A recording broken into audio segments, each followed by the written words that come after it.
So, pragmatic design, a very boring way to make very exciting games. Okay, so who am I? Also known as why should you care about anything I say?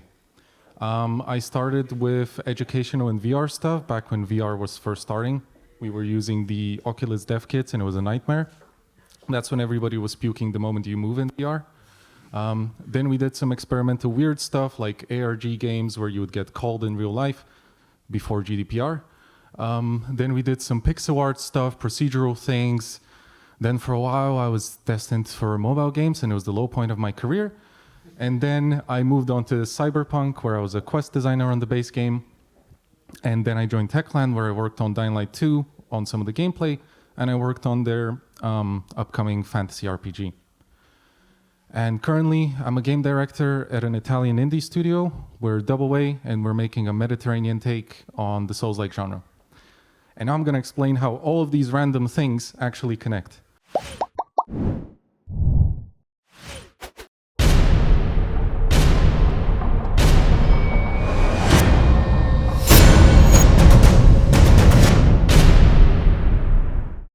So, pragmatic design, what is it?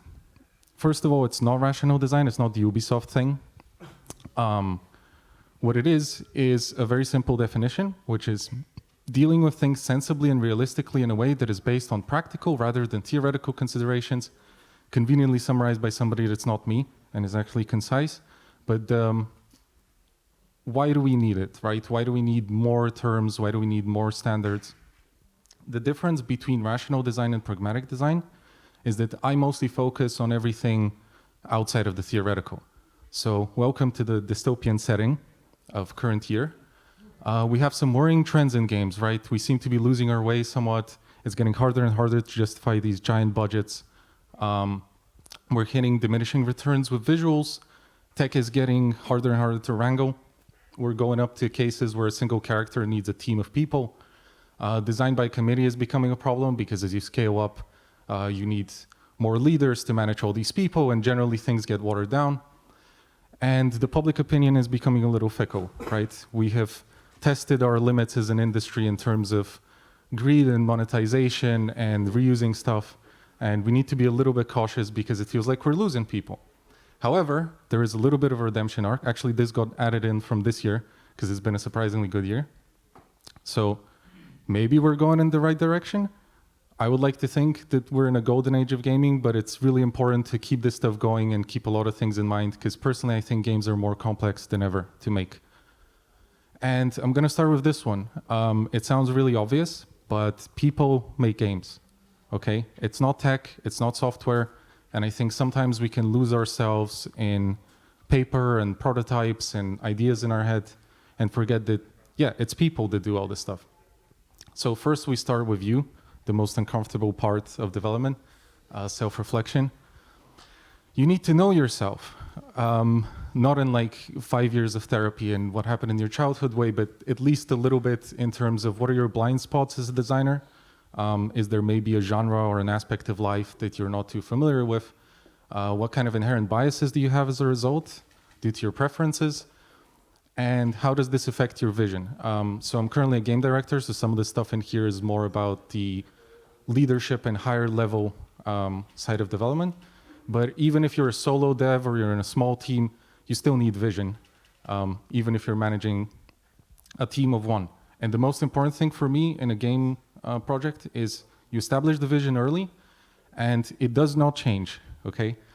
Gaming and game development is very iterative, but the one thing that shouldn't change is your vision, because that's the reason why you're making the game, right? Like, if you don't know why you're making the game, you're gonna be in a lot of trouble. And a lot of people are gonna get very, very upset, especially if you're higher up. And you need a lot of the boring things like pillars and, as Warren mentioned, for example, like posters on the wall and all the things that make people cringe. But if you don't have them, trust me, it's infinitely worse. Like, you need these things to latch onto in the creative chaos. And the last part, which is the hardest part, is just be honest. Don't hide your true nature. Don't pretend like you know a genre that you don't know. Like, know these things, because this way you can be aware of maybe you shouldn't be leading a team in a genre that you completely don't understand and you don't care about. And maybe you should listen to some of the people that cover your blind spots. And we get into the team, the heart and soul of a project, so to speak. First is team size. Again, sounds obvious, but it's very, very different making a game of 20 people or 200, and it probably should be a different kind of game. So if you want to make your, I don't know, science-based dragon MMO, and you have 5 people, probably you shouldn't. You need to know their likes and dislikes, similar to the biases stuff. I'm not saying you need to profile them like a noir detective, but it's good to know more or less do people align. And this is where the vision also helps, because clear vision will allow you to hire the correct people easier, and it will allow you to have a team that's on board and it's on the same page. And you need to know the team dynamics. Game development is messy, and when you get higher up, most of your life is going to be stuff like this. And you need to know who to listen to and when, and you need to know that certain departments will always have friction, and you need to manage these dynamics, because this is going to be the silent killer. And I've had many dev friends who are like, oh, this feature isn't working, I don't get it, the idea is solid. Yeah, because the people making it don't want to talk to each other. And it's been 3 months. And the last thing is skills in tech. So it's very important to know what your people can do, or you yourself if you're in a smaller team. Because you should not be relying on learning brand new skills in tech. It is a giant question mark, and it's very fun for you, but for the people funding your experiment, this is very scary, okay? And sometimes it's cool to start with the assumption that you want to learn something new. As designers or creators, we always want to push our boundaries. And it's the same for me. Every project I try to learn something new and do something uncomfortable. But you should do it within limit, especially for others. If your team has been making 2D games the entire time and now you're going 3D, or I don't know, you're doing a crazy thing like a company that makes racing games and you decide to make an RPG in the same engine, probably you should consider carefully that transition. And the next part is the studio itself. It's my least favorite part of game development. It's reality. You need to have a strong identity. As you will see later when we get to case studies, some of my favorite studios and games are ones that have a consistent identity. It pulls in the correct people and it keeps them there, because the second most important thing for me is retention. Institutionalized knowledge is irreplaceable. If you lose a few key people, you cannot replace them. If there is anybody here who is part of hiring or a business person, repeat after me, please. You cannot replace them. You can lose a senior and you can hire a senior and they're going to be called the same thing, but you're going to lose so much knowledge that has been built up that you can really kill studios if you just keep the turnover too high.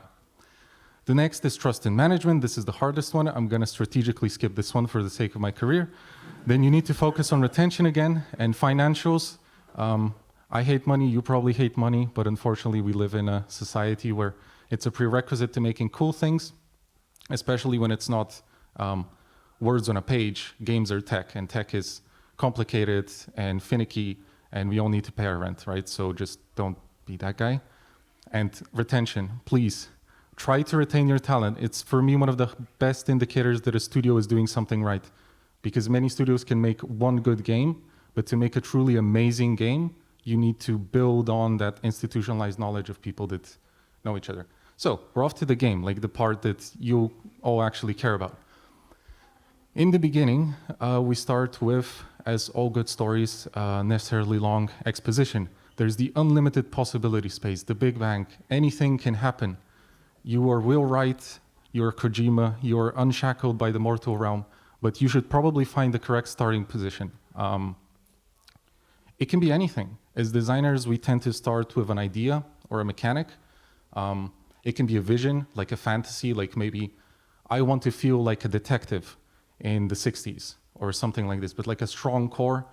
But for example, if you're leading a game studio and you're maybe more on the art or narrative side, it's perfectly fine to start with a narrative conceit or with art conceit. Like maybe you know the setting.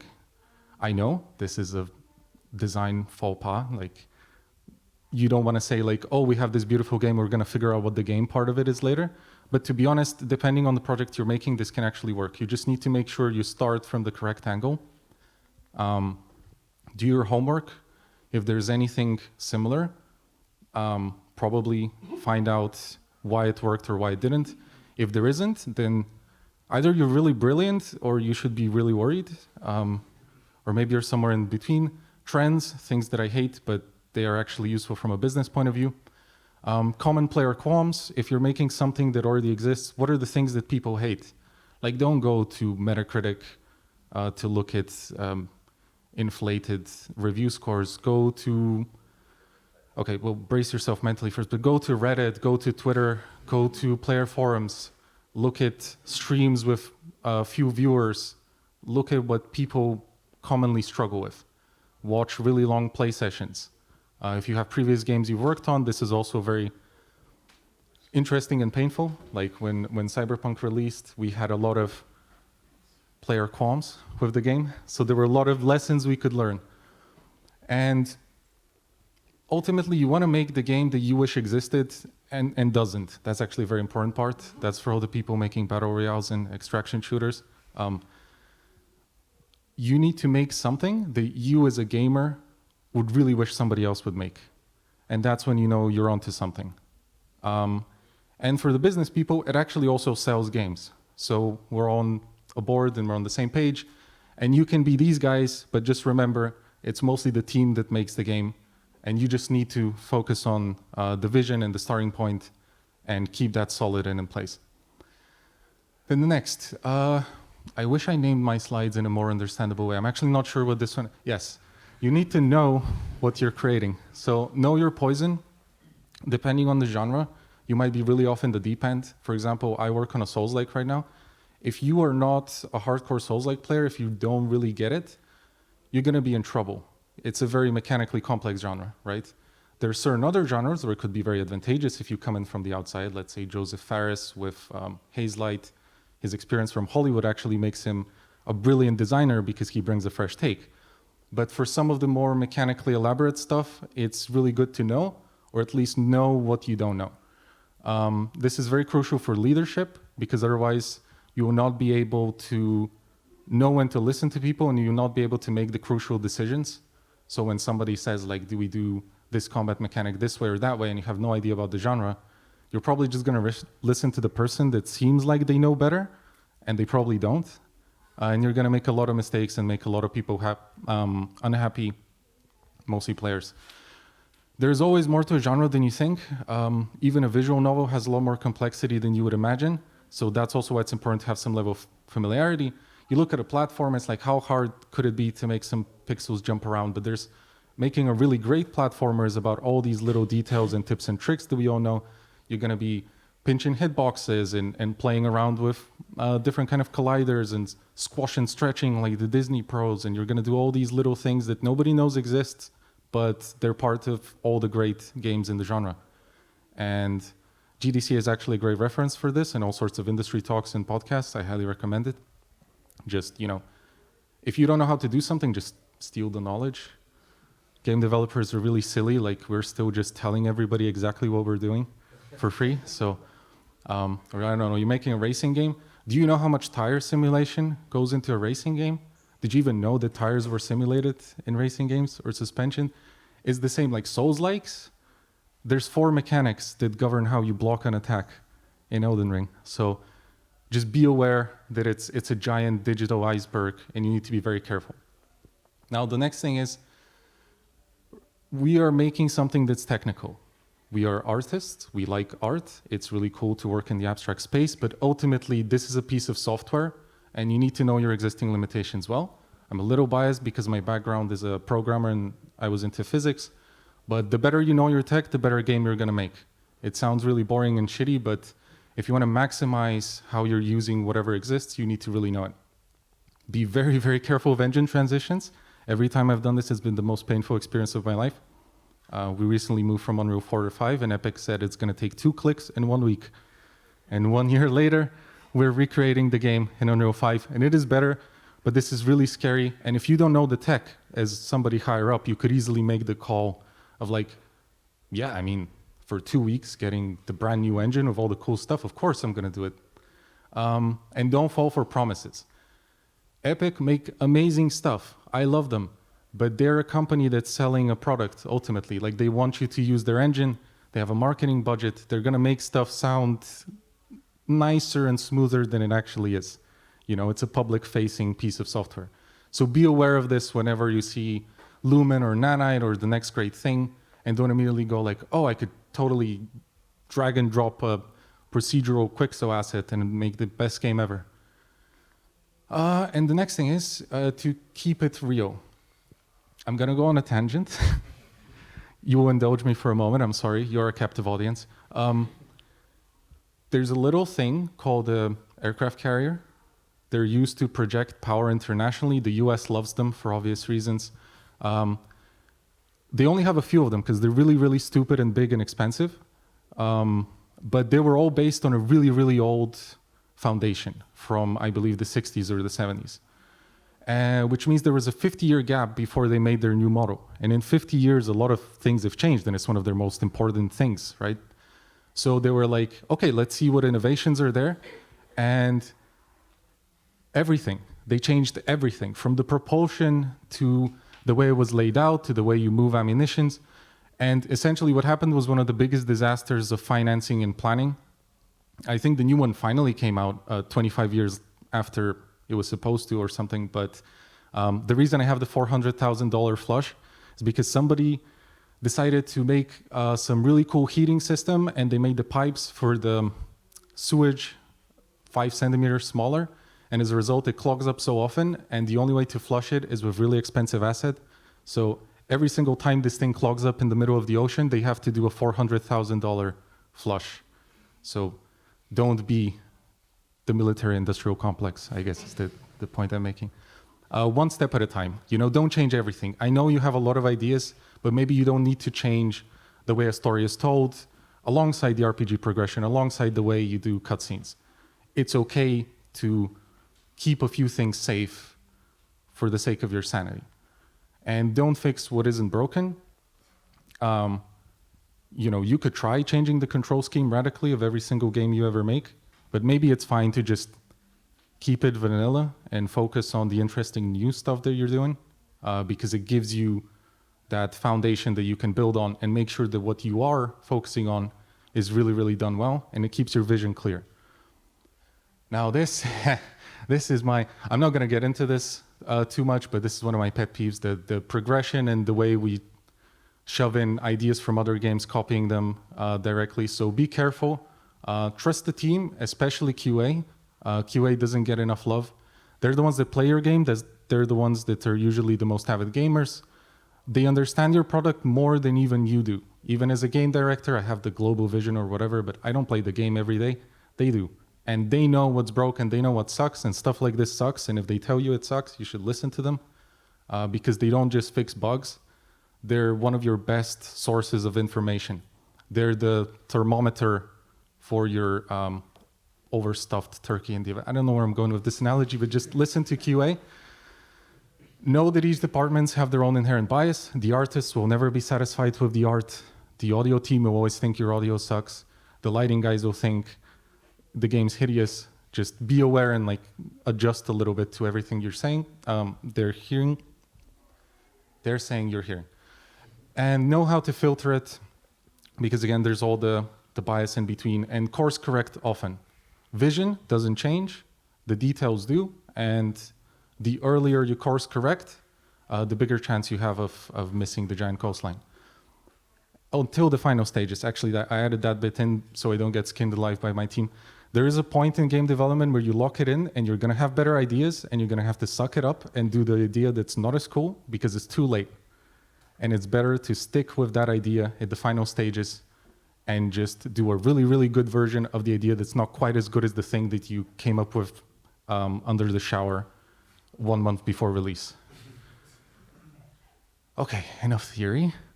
Now, let's go to some case studies, because another thing that I have a pet peeve with in a lot of design talks is they're very high concept in a way that a motivational speech can be. And of course, you're going to agree with it because they're going to say general platitudes, but I like examples. So one thing is Dying Light 1 and 2. I had very limited involvement in Dying Light 2, just to point that out. But it's a cool case study for me because it was a studio that established a reputation. They supported the first game for a long time. They had the tech. And the original game was a surprise hit for them. It got incredible reviews. It's still being played very actively. And in the beginning, it was just a generic zombie game, right? But the way they had done the movement, the approach they had to the day-night system, and the way it brought a little bit of like systemic spiciness, or even the fact that they were not giving you the full player fantasy at the beginning. You were really struggling to climb and to do the parkour. So when you finally managed to do it, you felt so fucking cool. That really helped. The weighty and punishing parkour, and they homed in on that. They saw what people liked, and they doubled down with post-launch content. And for Dying Light 2, most of the effort went into the stuff that people liked. For example, the dropkick, that was just a random mechanic. But when they watched streams of people dropkicking every single enemy in the game, they made it one of the main moves in the sequel, and it was a great choice. All of this stuff only happens if you plan out, you know your tech, and you lean into it. They didn't try to do something that their engine couldn't or out of their ballpark. Now, for the sequel, for example, they improved the parkour a lot. However, I will say, it can be an example of a studio that maybe struggled a bit to find their full vision, right? They went really arcadey with the parkour because they wanted people to have fun, but they lost a little bit of those like weighty realism fans of the first one. And they also tried to really amp up the story.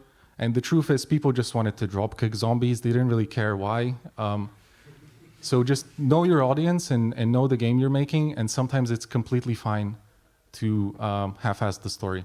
I've worked on stories. I know this will get me killed, but it's true. Like, nobody cares. Look at it. You can jump down from a church and bounce right back up. You think this is the universe where people are asking, but what are his character motivations for it?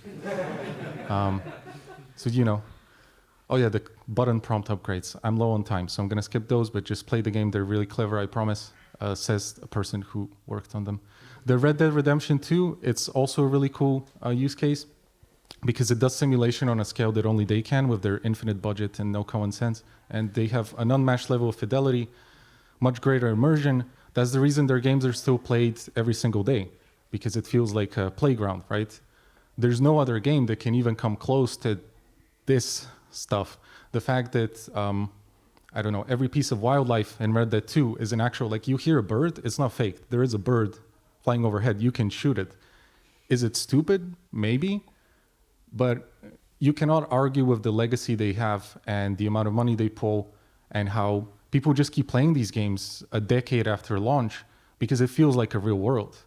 And that's part of the fantasy that they're trying to sell. Now, whether the story gels that well with the open world stuff is a bit more arguable, but this is the sort of institutionalized knowledge they've built as a studio that retains their talent, has solid proprietary tech, and leans into it. They're not doing stuff that they can't, and when they try, like the weird Uncharted-like set piece in Red Dead 2 that doesn't work at all, it just doesn't work that well, so they just focus on the really important stuff.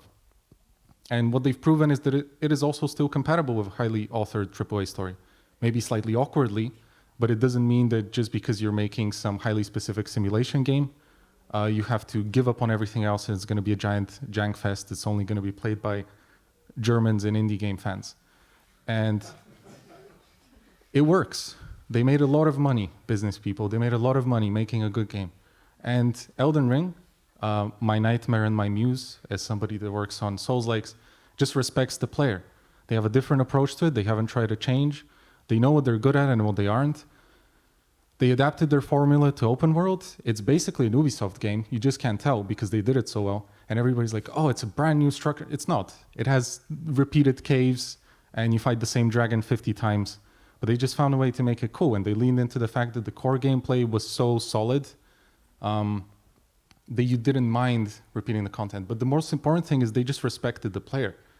And this is a common line. They make a lot of different games. Sekiro is very different to Bloodborne, very different to Elden Ring. But the common element is they trust you. They respect you as a player, and as a result, you respect them as a developer because you know that when you devote the time to struggle over and over against some stupid boss, you know it's going to be worth it because the reward that they give you is meaningful. They don't reinvent the wheel if they don't have to. They don't focus on things that they're not great at. Elden Ring's ray tracing implementation is basically, it's like when you get a participation award, it's just a thing that you can switch on the settings and it makes the game run slower. And it's an example of like they just tried to be modern, but it didn't really need it. Nobody cared. They use a version of SpeedTree that's from Oblivion. Have you seen the outrage in topics about like Elden Ring's trees are terrible? They use the same rock 50. Nobody cares. Just focus on what your studio does well, and don't try to match everyone on all fronts. It's built on legacy tech foundation. They keep their talent, and with each game, whether it's Armored Core or Bloodborne or Elden Ring DLC, whenever that drops, they focus on the stuff that works for them, and they build a game around the tech that already exists. And they use a lot of assets. They reuse them like crazy, and this is one of my favorite videos on the internet, which shows that it is a systemic game, and when you have tech like this, you can do really, really cool stuff, and it scales almost infinitely. You can literally make an Elden Ring MMO. That's how good their tech is. It runs terrible. It looks like not so great, and they don't have tessellation, they don't have nanite, they don't have ray tracing, but they have a really, really cool engine and code base that allows them to make these incredible games, and with each one, they build on the previous stuff. And nobody complains. Nobody's ever said, oh, they've reused a lot of enemies or animations from the previous game. No, it plays great. People don't actually mind reused assets if you do it cleverly and if you do it well. And again, it kind of worked for them. Tears of the Kingdom, I'm going to blitz through this one because I'm afraid of Nintendo and their lawyers. It's identified what players loved, and they focused all their efforts on the systemic stuff. The sequel reused most of the same map. It reused a lot of the same like content and assets, but what they saw is that players loved messing around. So in the sequel, they focused most of their efforts on making insane systems that allow players to mess around. Designers were not afraid of players breaking the game. You can cheese every single puzzle in this video game. So you would ask, why does a designer even bother making an elaborate challenge or encounter when everybody can just fly above it with some sort of B-52 bomber they found on YouTube? Because it's fun, and they want people to have fun. And ultimately, the people that don't want to break the game won't. So when you give freedom to people and you know your audience, you're not destroying the game. You're actually making it better. And again, with tech limitations, probably don't try and make this game if you're not Nintendo, because I can imagine the programmer meetings in the studio were really tense when they were explaining this stuff, or how you can just stick anything to anything. And also we wanted to work on the Switch, but they knew they could pull it off, and they did. And they focused mostly on that, and they didn't waste their time on dramatically reinventing the aesthetic or radically redesigning, I don't know, Link or Zelda or anything. They reused as much as they could. And again, seemed to work pretty well for them. Baldur's Gate 3, darling, close to my heart. It's basically a fancy version of Divinity Original Sin with the Forgotten Realms on top. But again, it really works. They didn't change too much. They just refined it. They iterated it. They took great advantage of early access. They listened to players. And what happened is that they just polished it up enough that they went from Divinity Original Sin being kind of known, but more of a Kickstarter darling, to Divinity Original Sin 2 being really well known. And now Baldur's Gate 3 is like the biggest thing this year. It's cleaning up all the awards. And fundamentally, it's because they stuck to their guns. They didn't completely redo their engine or do anything crazy. They improved their cinematic storytelling because it was important for them, but most of the game is fundamentally the same. And this allowed them to make a lot of content because they identified correctly that the biggest weakness of the game was the cinematic stuff, and the thing that people liked the most was the unique content. And that's why Baldur's Gate 3 is like 5 video games in one, because they spent 8 years just filling out an established, like this is what Divinity Original Sin looked like. This was a conversation there. And this is what Thirst Trap 2023 looks like. And I mean, look at it. That's money well spent. And they didn't radically change the gameplay, or they didn't think like, oh, because it's Baldur's Gate and not Divinity Original Sin, it needs to be a completely different game. No, use your strengths, build on your tech, retain your talent, because you can also alienate them a lot. Like if a studio suddenly makes a radically different game, you're going to lose a lot of people, including a lot of staff, because they joined you for a reason. And you radically pivoting to something else, Sony, is going to help push away a lot of your employees. And again, I think it kind of worked. Cyberpunk 2077. When this game launched, it was very rough. You couldn't really hear proper critique about it because nobody could play the game, so they could critique it. And What I like is how they handled the 2.0 update. It was an attack on all fronts. They have brilliant marketing people, and it took full advantage of the way modern marketing and mediums and coverage works. They timed the expansion with the free 2.0 update. They put most of the stuff that people really cared about in the 2.0 update. And it was this like 1-2 punch that really helped propel it even further, because individually, maybe they would be a lot weaker. Together, they would cannibalize each other. But this kind of offset was incredibly smart. And they also capitalized on kind of the cross-media stuff that brought attention back to the IP. And they leaned into it. I know that in Cyberpunk, we always wanted to have the cyberware affect you in some meaningful way. So it's not like edge runners made us realize it. But the way they did it timed with edge runners made it seem like this really cool community-driven move. Like, hey, we see what you want, and we're going to adjust the game to account for it. So be smart, know your player audience, and focus on the real-world stuff, because it does affect your design. We all operate in reality. And they kept it pretty tight and focused. They had a much healthier production cycle. And ultimately, it made the game much better. From what I know, crunch has been basically eliminated, and I think it results in a better game, because generally crunch just makes your game worse. That's the truth of it. And they added stuff that people actually care about and is really big and flashy, like vehicle combat, which I wish existed when we were making the Nomad content. But it's there now, and it's really cool. And they didn't overdo other stuff, and they were also smart about working within the limitations of, they're changing an engine, so they want to improve the game, but they also know that anything they do is going to be the last time this engine is used. So it could be considered like wasted effort. So I think it's a pretty good case study. I know it's like a redemption story or whatever, but even production-wise, I think it was like an intelligent move, the stuff they chose to focus on.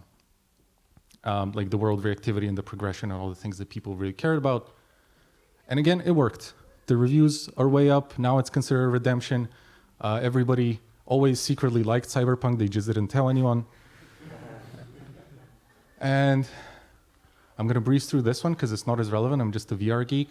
Half-Life Alyx is a really cool game because it understands VR space, and the tactile input makes mundane things exciting. The gravity glove removed a lot of the friction. And the advantage of Valve was that they're very techie, geeky people. They make hardware for VR, so they knew exactly how to work with it and how to maximize it. They launched a VR headset that was perfectly tailored for the game. It sounds like some business mojo that like, we're gonna make the game that's gonna sell our hardware, that's gonna make us money. True, but it also makes for a really, really great game when the game works perfectly with your hardware and you can do stuff like this. Like, it's really boring to scavenge in most games, but this is actually fun, and they knew it.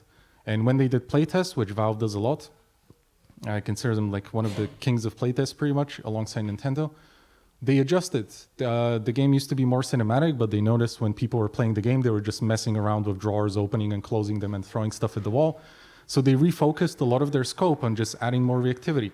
Stuff that in a different project would have been a colossal waste of time, like making the bottle of beer have fluid simulation when you wiggle it around or like throw it at the ground. But for this game, it was the perfect choice because that's actually what people want to do in VR, especially because this game was a lot of people's introduction to VR because it was finally like a big proper game that they could push alongside their hardware. So being aware of everything that is outside of your game can contextualize it and can boost all of the good qualities of the game even further. And I mean, this is proof of how silly this game is. This is a math teacher who teaches his class inside the Half-Life Alyx whiteboard, and it works. And it's sick. Okay, 98% positive. Alan Wake 2, that's a recent addition. I snuck that one in there. They're crazy Finnish people, and I love them. They built an existing tech. They leaned into it. One of the cool things that Sam Lake, the founder of Remedy, said is that when they released Control, they had the weird Finnish janitor, and he was only like 3 or 4 days of shooting. He was a super minor character. And he ended up getting a BAFTA for a supporting role, and they realized, wait a minute, we're trying to make these games about America, these like hardboiled detective stuff and Twin Peaks sort of things, and we're hiding the fact that we're Finnish, but actually people love it. And for Alan Wake 2, I think one of the biggest strengths is that they leaned into their weirdness. They were not afraid. They went full on the live action stuff that they learned from Quantum Break and from all of those games. They combined them very boldly. From Control, they learned how to do like wide linear and hub-based level design. From Quantum Break, they learned how to shoot and how like production works, because it's very different from game production. Can you imagine a world where somebody makes a plan and then they just follow the plan and then the things comes out? I can't either, but that's apparently what TV shows and movies are roughly like, barring reshoots. And they combined the best lessons from these two completely different games, leaned into their weirdness, leaned into the Finnish side, and they made what I think is one of the best games of the year, and personally the best game they've ever made. And it's weird, nobody else could make this game. If you were somebody else, it would be a really stupid idea to try to make a weird Twin Peaks game about Finland, but in the US with live action overlaid over, it wouldn't make any sense. But they capitalized on every single strength they had to make this game much better than it would have been if they were just thinking about Siri. I'm going to speed up because I'm really low on time. I talk too much. Fear and Hunger 1 and 2, I bother everyone in my life about this game. Just find it, play it. I'm not going to explain it. It's very cool. It's made by one person and he's Finnish and it's crazy. This is the game we're working on. Souls-likes, really hard to do. We're trying to streamline it. So again, I tried to look at all of our weaknesses as strengths. So it's an entirely Italian team, which means that we leaned into the historical authenticity. That's the reason Civilization is cool, because you always care more about something that's based off of reality, right? You just are immediately invested in something that you can look up on Wikipedia. It just feels cooler, even though somebody probably edited it and snuck it in. We leaned into having all of our elements being connected. So in this game, the narrative, the story, the gameplay, everything revolves around masks and Italian theater. So whether you're solving a quest by wearing the mask of a slain enemy, or you're using it to change your combat loadout, or somebody in the story is talking about it, story, themes, gameplay, narrative, everything is revolving around the same element, because we're an indie team, we're a small team, and we know we have to keep it tight to execute the best possible version of it. We tried to scope it realistically. We've cut a lot of content. It's a new team, mostly made of juniors, which means a lot of creative energy, which is awesome. So tap into that, but also limit the complexity of certain things, because they're going to need a lot of overhead and a lot of micromanaging and oversight due to their inexperience. So it's, again, a strength and a weakness as long as you know how to work around it. And lean into the setting, in our case. Souls-likes are not usually known for a great holiday destination, but people like Italy, apparently. So if we're making a sunny, pretty Souls-like, then maybe we should focus a bit more on the aesthetics than a usual Souls-like would, because it's one of our strengths. With Unreal Engine 5, my nightmare. And historical accuracy, and that already said it. And sometimes lean into the stupid stuff. We have pesto as a consumable item. We have a quest about making pizza, because we know people would expect this from an Italian game. So just lean into that stuff. Don't be afraid of it. Okay, TLDR, I'm going to take I'm going to put some summary stuff here. I shamelessly stole this from a guy called Graham McAllister, I believe. He does a lot of consulting for studios. He found a lot of common elements for all the successful studios in the world. He roughly summarized them in 5 points. First is they always have a clear shared vision. They're always cautious about change. The team always buys into the design, so they're all on the same page. They avoid crunch. This one is really important. Crunch kills your game. People work way worse when they're crunching, not slower. The quality drops. And the last one is they have a safe environment. This one's really tricky, I know. We need to make sure your employees feel safe, because if they're not safe, they're not going to try, they're not going to fail. And if they don't fail, you're going to have a really boring game, because everybody's going to be afraid to push the boundaries. Everybody's going to be afraid to tell, like me, the happiest thing that makes me is that everybody in my studio tells me 50 times a week how stupid my ideas are. And they're not afraid to come up to me, even though I could fire them on the spot. But I don't, because it's awesome, because they tell me the stuff that otherwise you would never hear if you have, these toxic, overbearing environments. And that's how you get great games, by everybody not being afraid to push the boundaries and fail and be commended for failing because they tried.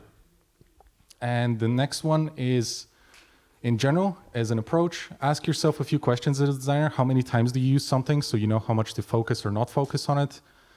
Do you need to explain it? Because if you do, it's not ready and you're not sure. You don't know if a thing works until you reach the point where you don't have to explain it. I know this sounds obvious, but a lot of people are like, no, this is really cool. Just let me intro it to you for 5 minutes and you're going to see how cool it is. The next one is, have we done this before? If the answer is no, get excited, but also get worried. So be very careful with this one.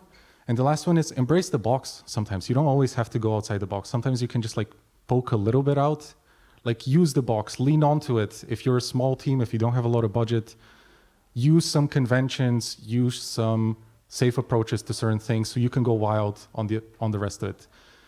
And as a last thing, I know it's a lot, but it's worth it. I mean, the best games in the world are made like this, and they're made by people who understand that games take people, and they take money, and they take all the stuff that exists outside of your head and outside of theory. And thank you very much.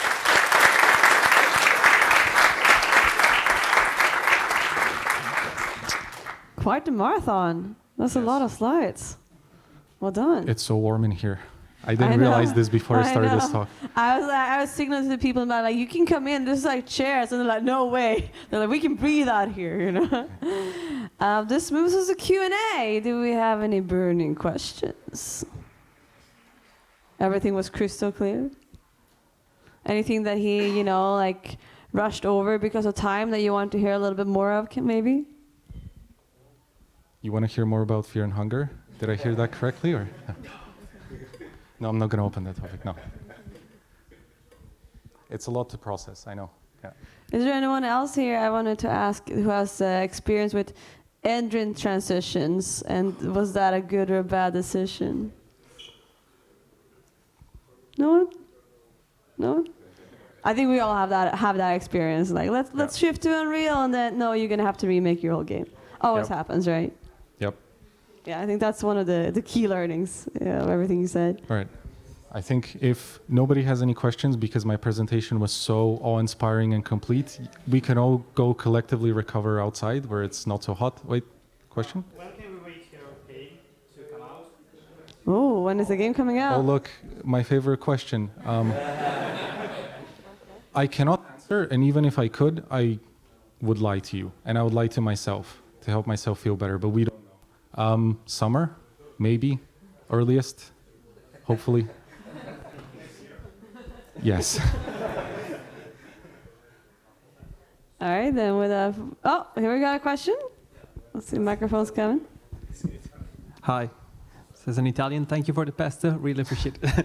But when did you join the team, and did you have like hiring the people in your team, or did you have to adapt with the people you found in the team?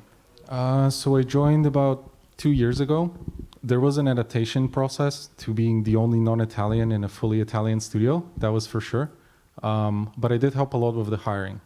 So we were very careful who we were hiring, because as I mentioned, part of retention and the studio identity is being really, really picky with who you hire, because one wrong hire can derail 6 months of development.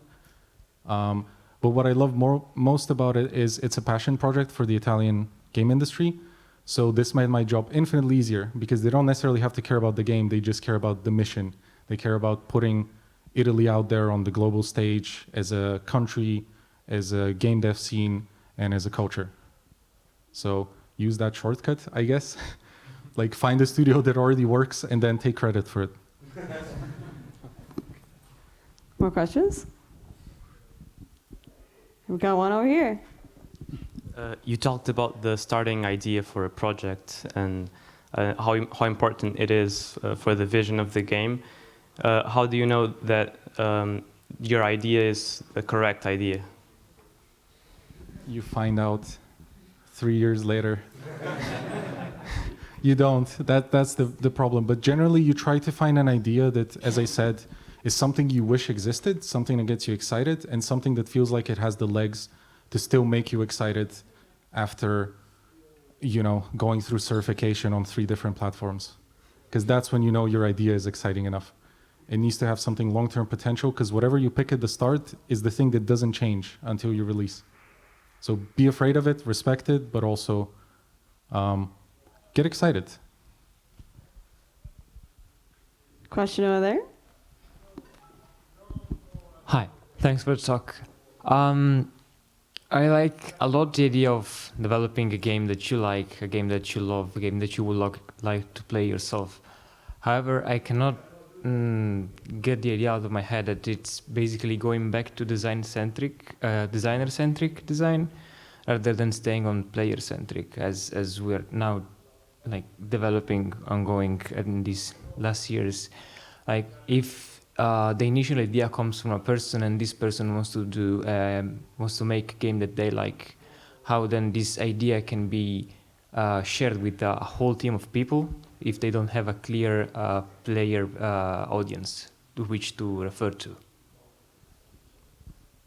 Okay, so ideally, as a game maker, you're also a player, and this is not a matter of quantum entanglement or identity crisis, but you are a player as well. So you are part of this audience, you are part of this market, so part of it is like knowing that if you're excited about it, other people like you will. And sometimes the audience will exist, sometimes it won't.